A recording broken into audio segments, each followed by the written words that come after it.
বিয়া করতে আমার কোনো সমস্যা নাই, সমস্যা একটাই, আপনার বাচ্চা অন্য কারো বাচ্চা হয়ে যাবে। বিষয়টা কেমন দেয় না? খবরদার করলে উল্টাপাল্টা কথা কবি। সি সি সি সি, দেখছো মা কথা মানে কথাবার্তা আটকে তোর একবারে বাড়ি। বকুল মিয়া খবরদার, আমি তুমি খাইতে বইছি, খাইতে বলে রিমান্ডের আসামি কেউ মারে না। তুই কি কইছস আবার কথাটা? বুবু বুবু আমি তোমারে কই ও পাগল তো তার ছিড়ে না কি কইছে। কই লইবো আরে আমি নিজের কানে শুনছি ওই কি কইছে বাচ্চা কাছে। এই তুই কি জানো? আরে আমার কথা শুনো। এই ওই তুই আম্মা এত তুমি উত্তেজিত হইতেছস কে? আরে আম্মা তুমি বুঝতাছো না, এত বোকা মহিলা কেন তুমি?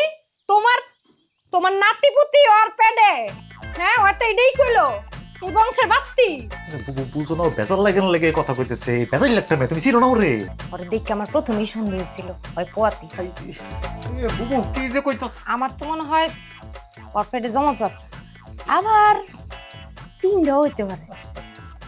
এ তুমি না তোমার মাথা ঠান্ডা করো বুবু, এগুলো নিয়ে চিন্তা করো না তো। আর ওই খাস্তা কেন তাড়াতাড়ি কতক্ষণ লাগাই খাবি তুই?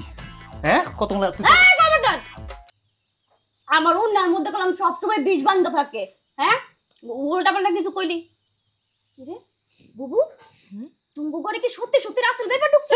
কই ভাই খারাপ